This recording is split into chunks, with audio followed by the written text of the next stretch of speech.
Hello, and welcome to a groove analysis lesson. This is Wally Schnalle, and today we're going to look at some of Virgil Donati's playing on the tune Revolution.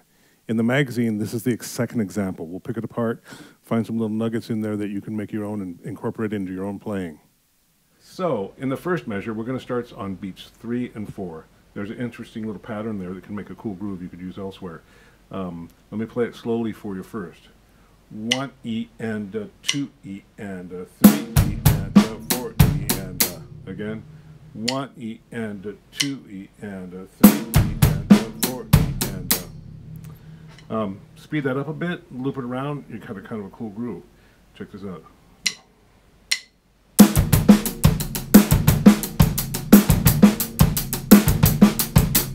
Right? We could play with the dynamics of the left hand, make them both loud, sound like this.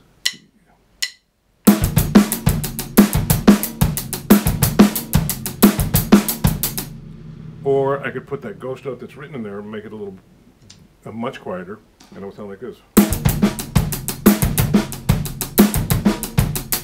Different groove, right?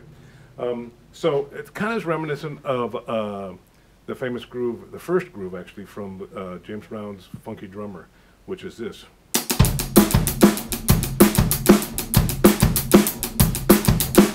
Right, so similar.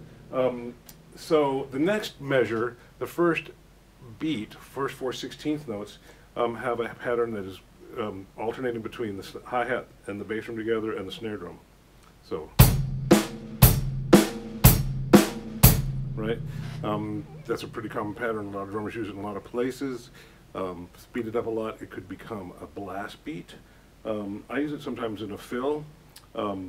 Say 16th note triplets, which would be 6 to a quarter note. 1, 2, 3, 4, 5, 6. If I do that 2 times in a row, second time putting my cymbal, or my right hand on the cymbal and the bass drum, I get this.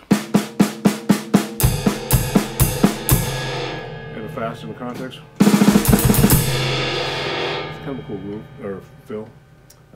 Second beat has, know your rudiments. There's a paradiddle there in the hands. Beat 2 is 1 E and a 2 E and a, I have the bass drum on the end. So those two beats together, 3 E and a 4 E and a, right? And then we have the same groove in beats 3 and 4 as the first measure. And the third measure starts with a nice little mirror image groove. Starts on the hi-hat on 1, ends in the bass drum on the end of 1, starts on 2 in the bass drum, and then ends on the end of 2 on the hi-hat. Sounds like this. Again. In the fourth measure, we start with 4 30-second notes, which we don't know whether Virgil played those as singles or doubles, because they would have been clean either way when he played them. But we'll play them as singles here. And then there's 6 16th notes, creating a linear pattern, meaning 1 note at a time. That sounds like this. 3 E and a 4 E and a, right? 3 E and a 4 E and a. In beat number 3 of measure 4, we have 2 30-second notes followed by 2 16th notes on the snare drum and then the bass drum. Sounds like this. 1 E and a 2 E and a. Those first 3 notes, that's actually a hybrid rudiment called a herta. Many guys use those, or many drummers use those as fills, and since it's a 3/16th note pattern, 1 E and, if you loop it, it doesn't line up quite with the beat. It moves a little bit more rapidly. So over 3 beats of 16th notes, which is 12 16th notes, 1 E and a 2 E and a 3 E and a, you can fit 4 hertas. So when I play 16th notes, they fit 4 per quarter note, so we have 3 groups of 4. 1, 2, 3.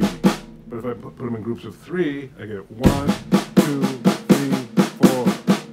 1, 2, 3, 4. And if I play those as hertas, 1.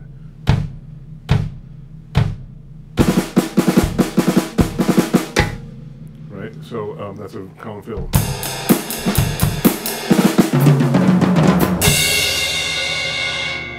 So Find those nuggets in these transcriptions and make them yours.